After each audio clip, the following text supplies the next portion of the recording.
I think I need to make something very clear. Raya7737 says, pretty certain that I jumped on and off HS2 at least once during this 5 minute video.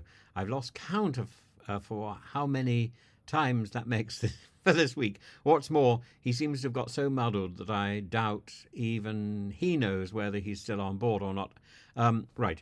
The reality is I've never been on board HS2. I've accepted that it's happening. I resisted it vigorously, so vigorously I made a little film about it in 2016, I think, and I'll have to go through my stuff to see if I can find it.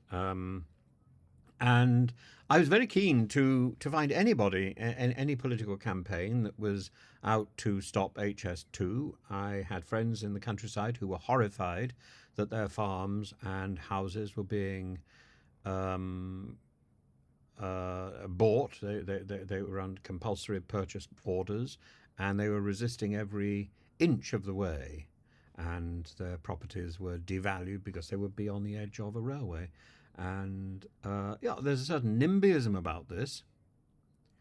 But the fact that this project is not going ahead makes it even more futile and more absurd. Now, that's the one side of it. So HS2, why do I object to HS2 so much? Because it's old technology that comes at such a price. The price is partly because of the need for the purchasing of land in order to make in order to get that straight track from London to Birmingham, and then from Birmingham to Manchester, from Manchester to Leeds, and so on. But having done all that work, to then not use it seems to me to be the height of abhorrence. And then we come down to some of the reasons why I ridiculed it in the first place back in 2016, that it doesn't do what it says on the can. It's not really that high speed.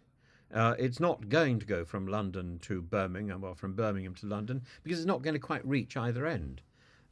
It's not going to go up to Manchester because that bit's been scrapped. So all of that land, all of that purchasing has been lost. Now, the second point, and the point where I think Raya and I would need to have a little bit more of a discussion, I think I'm very consistent, is I believe absolutely that you play the hand you've been dealt. So if HS2 is already on the way, if we are on board with HS2, then I think we should be on board with it. I don't think we should be breaking our word, particularly as we've put so many people out of their homes and out of their livelihood. So to then turn around at this stage to destroy all that business confidence, because this has a knock-on effect well beyond HS2. This tells businesses that they cannot trust the deals they do with the British government. And that, I think, is probably worse than the HS2 project in the first place. So I hope that gives a little bit more solidity to the complexity of my response. I think my response is very clear.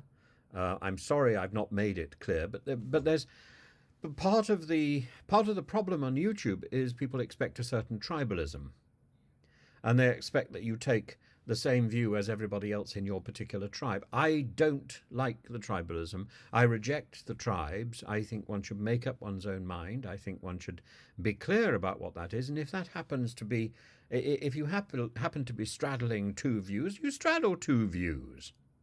We've got two hands. We're perfectly capable of saying, I absolutely agree with this and I absolutely agree with that. Two things. They may be contradictory. We have two hands. That doesn't mean that I'm jumping on and off HS2. Would I use HS2 if it were built? Yes, I would have very little choice. I don't really drive a car. I don't drive a car. I've never learned how to drive.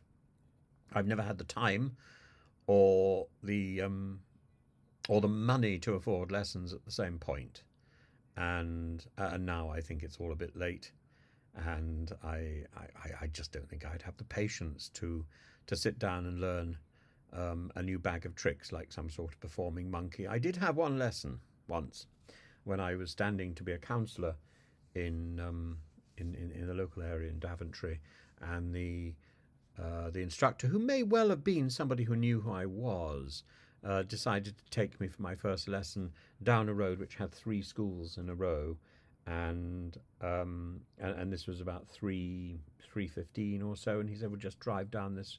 Right, and I didn't really even know how to control a car. I thought, my goodness, I have to drive down this road as all these children rush out of these schools, and then later on this evening, I'm going to be knocking on their parents' doors, asking them to vote for me.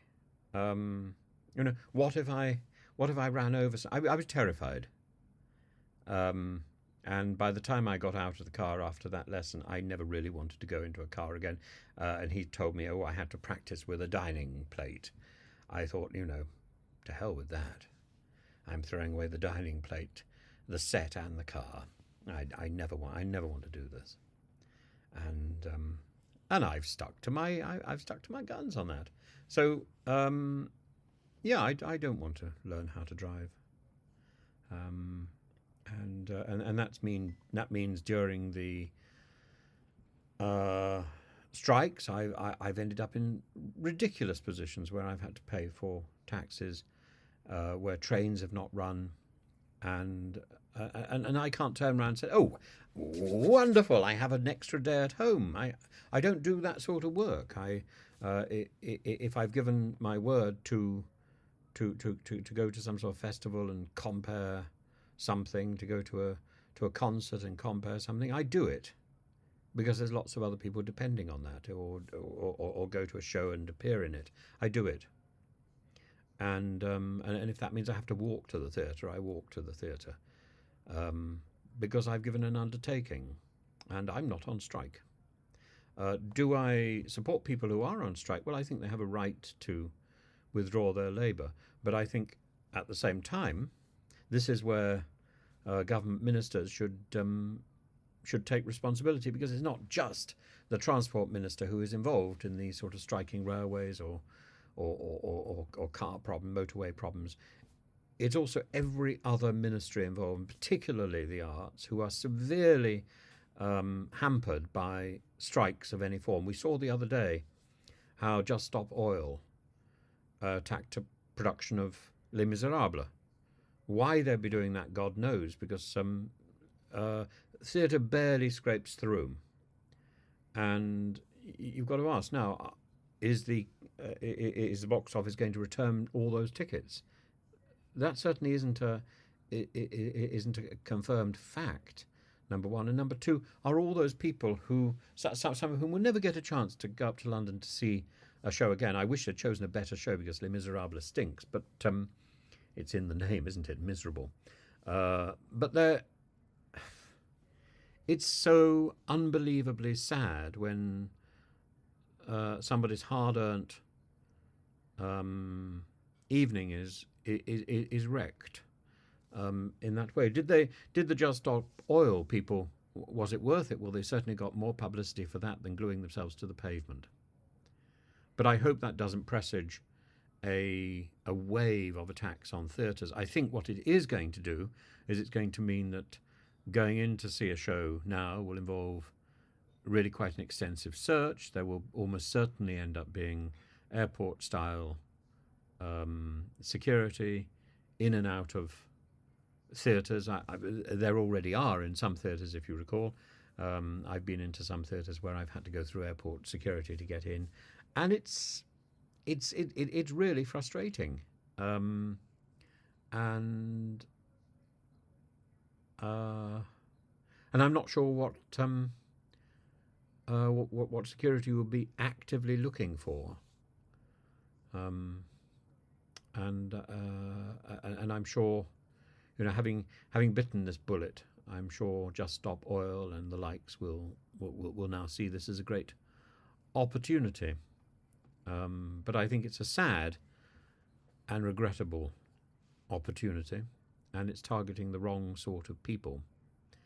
And it's going to kill off theatre. Does Lucy Fraser care? Does she? Hell.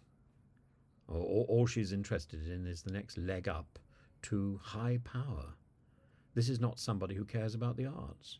Somebody who cares about the arts would have been on television talking about it and talking about ways to negotiate and ways to pull in the die-hard protesters, because I'm sure more could be done by embracing the problem rather than trying to legislate against it. But there we are. I'm simply surprised that Just Stop Oil didn't manage to get into the Conservative Party conference. What a shame. Have they targeted and got into the Green Party conference? That's the next question. That might make the Green Party conference watchable.